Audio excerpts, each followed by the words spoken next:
Hey guys, I'm back here with a new video, and today it's gonna be a very chill one, so I really recommend you guys just sitting down and drawing. So today I'm just gonna basically fix my watercolor palettes. I have actually 3, but spoiler alert, I only just decided to use one, well, refix one of them, and that's because I did have in a small tiny palette like the blue one you guys see here. It has all of the earth colors so far that I have, but then I wanted to expand that selection, well, color palette, so I used the dark blue color palette. I used the paints and I did some swatches, and that took forever because these paints, I haven't used them in a while. These are the Daler Rowney watercolors. Yeah. These are very good. Honestly, they're student grade and they're not that expensive. They're very good if you like to use watercolors and everything like that. And if you're on a budget, I really recommend these. The only downside is I really recommend you guys to, if you buy it, do a color swatch. Yeah, color swatch with all the colors, because they don't really make up to the colors that are on the tubes. And yeah, especially like the light pink one, it's supposed to be pink, but it's technically like a skin tone, so it's like, what the heck. So yeah, okay, anyways, okay, when I did the whole color swatch, this thing took forever because I had the 24 palette. Yeah, I'm pretty sure I had the 24 palette, so I had like a lot of colors, but then again, they had dupes of the color black, and I decided to also include that in the earth tone color palette, because I feel like even though black might ruin the picture, I could still use it somehow. There's like a lot of browns I included, a lot of greens because I like those, and some other colors. I also added like a tiny section, like I used 3 remaining pans. Yeah, 3 empty pans. I got all the colors that I can use for skin tone, so I have like 2 browns, and I have the light pink one that is technically can be considered a cream color, I guess. So yeah, also sorry for my very bad handwriting. My handwriting's like so weird. It's like cursive, but then it's not. Like if you look at it, you could be like, okay, that's a total artist signature type thing. Yeah, that's just how I write when it comes to signatures only. Not like when I'm doing journaling, it's like legible, but if it's like a signature, I'm like, just write my first two letters of my name, and then I just do a scribble. So yep. So this took forever. I didn't think it would take this long, especially because these watercolors, they're kind of wacky a little bit, but then again, I didn't do the color swatch right. I was very inspired by how Juicy Ink does her swatches, like with the brush, but I used the wrong brush. I used the watercolor brush, you know, the travel size one, and I didn't like swish around the paint correctly, so it's kind of uneven, but I do get better along the way, I guess. Yeah. And I haven't been using these watercolors for a long time, so when I was squeezing out some of the tubes, they were just like kind of watery, so I tried to use my hand to warm them up. I don't know if that's how you're supposed to do it, but yeah, for this whole thing, I decided I want to try and get back into watercolors, so I want to try and practice more, but then I needed like a perfect palette that I personally like, well, that has colors that I personally like, so that's why I made this whole thing, and I decided to make a video about it, and I decided to also have a live demo at the end of the video, so you guys will see that soon.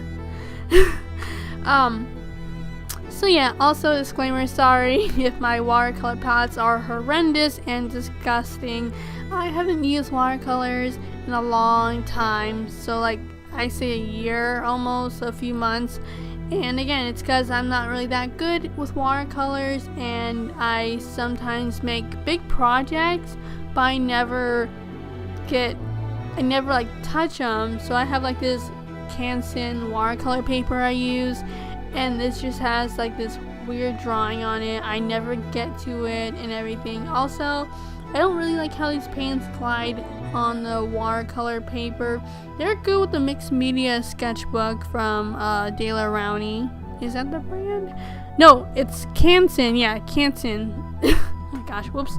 So yeah, they glide better on that paper, but like on the mixed media, no, the watercolor paper, it's just like weird, I guess. Maybe, honestly though, it's probably because I'm not doing it right. Because like when I watch like Casey Golden and other YouTubers who use watercolors as their main resource, it's like they make it so easy, but then again, their paints are kind of way more high quality than the ones I use. These are very good. Like if you want to start out with watercolors, they're less expensive, but honestly you know what, never mind. I think you guys honestly could do a better job than I could. I just need to practice. But yeah, every time I see like in Casey Golden's videos when she does like the whole watercolor swatches, I'm like, oh my gosh, that's so cool. Then again, also, I don't really take care of my pans correctly as I should. I know there's like artists who have like those gigantic watercolor pans, where it's like full of paint, but then again, I don't think they're watercolors. I think they're like acrylics and oils. But like when I see them, I'm like, oh my gosh, that looks like mine. But instead, I could just clean up mine easily, but I just choose not to, so they just like stay there.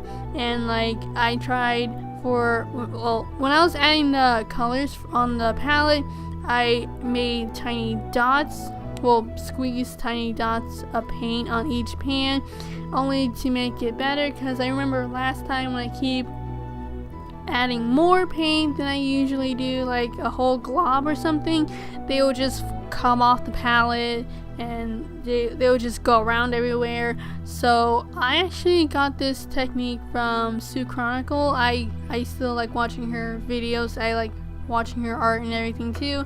She adds tiny dots on her color palettes, and I'm like, color palette pans, whatever, and I'm like, oh my gosh, that's weird, but then it's smart too, because like you're wasting less paint.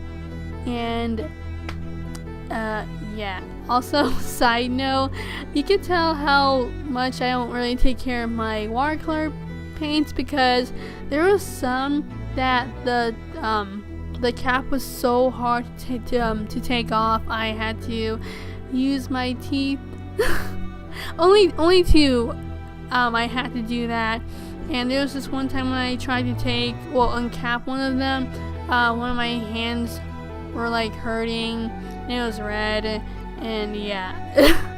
Yeah, I suck at taking care of them. But I feel like since Mermaid is next month, I'm very excited for that. I don't have an idea of what I want to do, but I feel like on that month I should practice with watercolors, because you know, water, mermaid, they kind of go together. So I might have a sketchbook that has all watercolor paintings of mermaids and different sceneries and everything like that. It'll be good practice for me. And I could also, before that, watch some watercolor tutorials. I don't like watching tutorials that often, really. That's art related, which is weird, because that's how I started with art. Like, I watched Mark Curley and Sophie Chan do their stuff, and I would like go along with it. But now I'm like, I know how to do art, and then I always wonder why it sucks all the time. But yeah, I might just pick. I think some of my favorite YouTubers, they have watercolor tutorials. I need to like go back to it. But yeah. if you guys are wondering if like which medium do I prefer, like watercolors or acrylics or oils, I personally at the moment I like acrylics only because I like how the colors are. I really like flat color art for me when it comes to coloring. So with the acrylics, I like how you could just slap on the color multiple times and then it goes like that. I feel like with watercolor I have to make decent better drawings because oh my gosh, I don't know how to explain it. I feel like you need to add shading and all that other stuff with watercolors, but with acrylics, well, you still have to do that with acrylics too, but like I don't know, I just prefer acrylic. I also bought some oil paints, and oh my gosh, you guys, I don't know what I was thinking because I never tried oils. I don't think I have even all the materials for oil. I think I have like paint thinner, but I think there's other stuff you need. So I'm pretty sure I also have to keep my windows open because I think it smells. Yeah, I have no knowledge for oil paint. I just wanted to try it out, but that might be a video for a new day. Obviously when I make the video though, I'm gonna be experienced on how to use it decently because I don't want to embarrass myself and have you guys have your hair taken out. Yeah. So I really hope you guys like this video. Sorry if it was rambly, and I really hope you guys like the demo. I was gonna make this real time, but then I was like, this video is already too long, and if I wanted to make a real time video, I could have just done this part for the whole video instead of just adding like the watercolor process and everything like that. So that might be a new video next Monday probably, but then the downside is, do I want to have music in the background or just have it like without music? But then again, my house is like loud because I have a dog and he barks a lot, so it's like I don't want you guys being like stressed out and like feel stressed. I want you guys to feel like calm and soothing, and yeah, so yeah, I really hope you guys like this video, and I'll see you guys for a studio vlog on Wednesday. And spoiler alert, I have more content. Yay! Okay, bye!